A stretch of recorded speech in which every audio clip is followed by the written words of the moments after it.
When you get into a foreign country, you have far less control over their laws than you do in your own.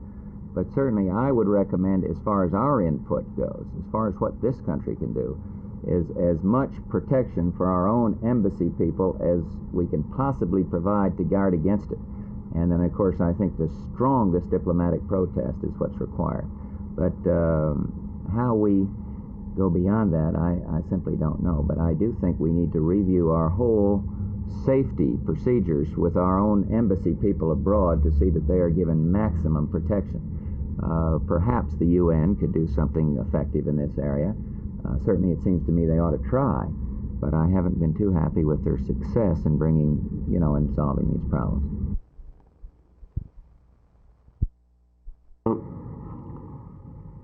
In all of our new programs now, a great deal relates directly to data processing and the information division, which, as you know, houses the report section and the communications section, and planning and research. And by grouping all three of these divisions under one command, we feel like the coordination and the cooperation that's desperately needed within all of those divisions, working closely together, will be achieved by this arrangement much more effectively than previous arrangements.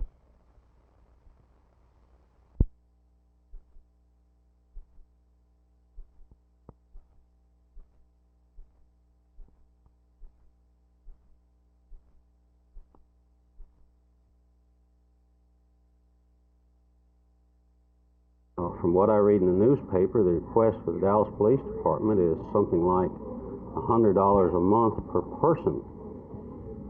If we're going to keep up with the request or the salaries of the Dallas Police Department, well, then we will have to increase the salaries of our police officers $100 a month, and this would be approximately $250,000 for the remainder of the year.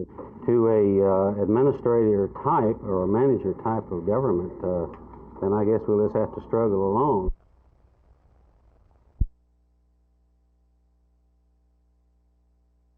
Commissioner Dick Anderson says he hopes to use the delay of today's motion to negotiate some sort of settlement in the dispute between Commissioner Skeet Richardson and County Auditor Jack Benson. Benson refuses to certify a 6% salary increase that was approved for county employees 2 weeks ago. Commissioners Punch Wright and Anderson were absent from the meeting at which that increase passed. And Richardson refuses to rescind that increase. The County Employees Union is threatening a lawsuit, and the situation is coming to a boil. I asked Commissioner Anderson what sort of compromise he hoped to bring about. I have asked Mr. Benson for a preview of some of the expenditures and a review of some of the budgets in individual departments to see if there wasn't enough money available to give perhaps a 3 or 4% increase the 1st of September, and then make up the balance the 1st of the year, where it wouldn't be a burden on our tax structure. Will any sort of compromise at all be viewed as a victory for Benson over Richardson, for example? I hope no one takes this controversy on a personal level. Can you foresee any circumstance under which they wouldn't take it on a personal level? I certainly hope not. After all, we're paid by the public to do a conscientious job, to make reasonable decisions, and to use our good judgment. And I would hope that no decision on this course is based on personalities. The controversy should be settled at next week's meeting, but it's anybody's guess as to who will wind up unhappy. Jay Lewis, Channel 8 News on the Move in Fort Worth. Dave Witzel is a Cowboy now. He comes to Dallas following 3 years with Detroit, 4 years with Chicago, and 5 years with the New Orleans Saints. Dave Witzel is a free safety. He's now playing behind Cornell Green and Mel Renfro, and he rather likes that idea. Well, it's just super because it's like playing with in a Pro Bowl or something, because both Mel and Cornell are thought of as probably two of the finest cornerbacks there are in pro football, and then when you throw in linebackers like Holly and Leroy Jordan and Fuzzy there, why that's like being in the Pro Bowl. And then you add linemen like George Andre and Bob Lilly and Larry Cole and Jethro Pugh. That's like being in the Pro Bowl. And so really it's like playing on an all-star team, and it's it's a wonderful opportunity for me, and I'm certainly looking forward to it, and I think that I'm definitely going to help this club someplace. Dave, you had thought about retirement. Would you have gone ahead and gone out of football this year unless the trade had been made? I think so. I'd played 12 years, and I had nothing to be ashamed of, and I just didn't particularly get along with Coach Fears, and we just didn't see eye to eye on a couple of things, and so I told him that, you know, that the only place that I would absolutely go would be Dallas, and so when Coach Landry called me, he said, well, Dave, he said, I've got a chance to trade for you, but he said, I want to make absolutely sure that you still want to play. And I said, well, that's your team is the only team I want to play with. I said, it's an outstanding football team. I think it'll go all the way to the Super Bowl, and I want to play another 2 or 3 years anyway.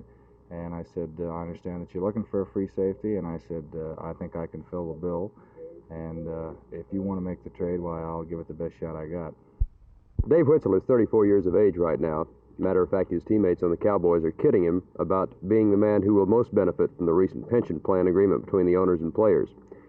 Cowboy officials will be quite satisfied if they can get 1, if not 2 and 3 more good years out of him. This is Vern Lundquist, Channel 8 Sports, Thousand Oaks, California.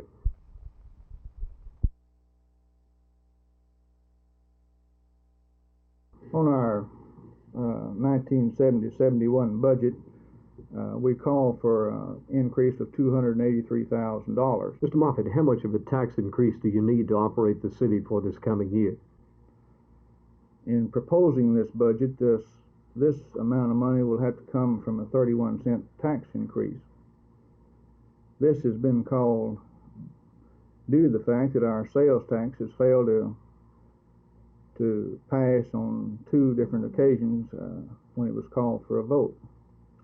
We had hoped that this tax rate would not be required, but due to the circumstances, this is the only way that we can maintain our budget and continue to progress.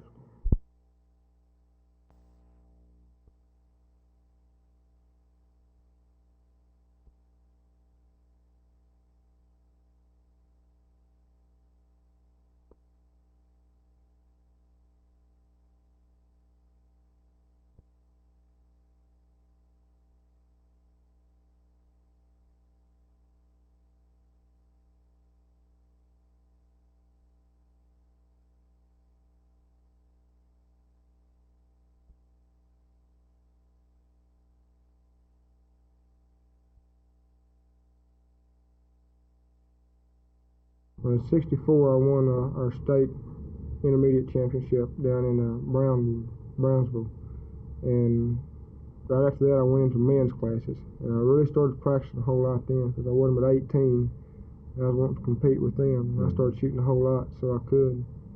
And I got along pretty good there real quick, and then about 2 years after that, say about '66 is when my score really came up and I really started shooting okay. And in '68, you won the national championship, and in '69, and again this year. Mm-hmm. Well, are there any more worlds for you to conquer? Well, there's a lot of them, really. We have a international indoor tournament at Detroit. It's been held at Cobo Hall in Detroit for the last few years, and that's a money shoot. It's a $10,000 money shoot. And then there's going to be one at Las Vegas, be a $20,000 money shoot. And I'd kind of like to get my hands on some of that. Did you do this thing like William Tell did, or Robin Hood? Is it possible to split an arrow like they did? Or I've got one arrow inside of another one at the house. You have? I've done it over at Bronco. We're shooting league tournaments over there. Shot one in the target, then I put my other one right in the end of that. It happens. It happens. Often, not real often. That's the first one I've ever done. Probably my last too.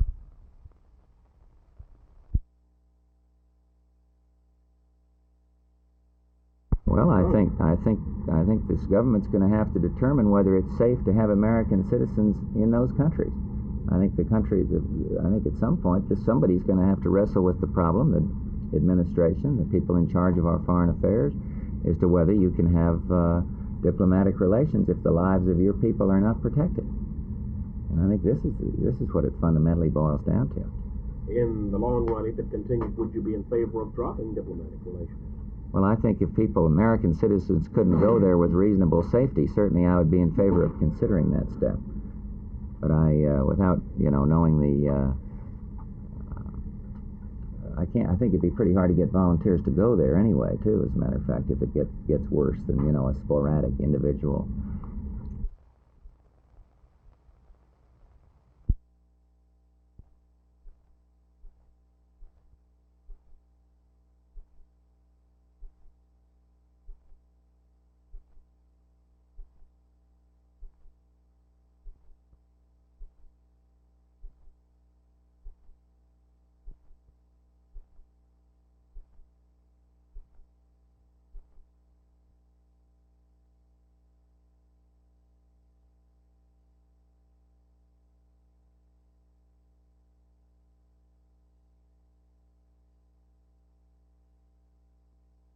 I think we're going to find that the police think better of the police than the police think that they do. And what about the public? Do you have any specifics that you would like to, that you think may be verified? Well, one thing that we know is an awful lot of people don't know very much about the police because their only association with them has been, let's say, through a traffic violation. And so they don't know very many good things about them either. And what we think is that people tend to think of police as a block. They don't see them as individuals. And we'd like to have them see the policeman as individual.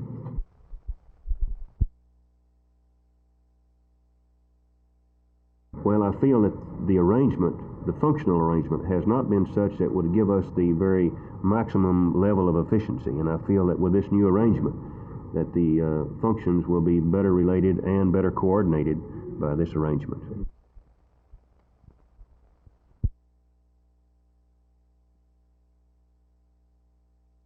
What we need in county government is a management type. We need a manager to decide what the needs are and what the priorities are. What are you going to do without a manager? Just try to cope with these people and start turning down more and more requests as you did this morning? Well, we're going to have to spend more time to find out what the real needs are and what their priorities are.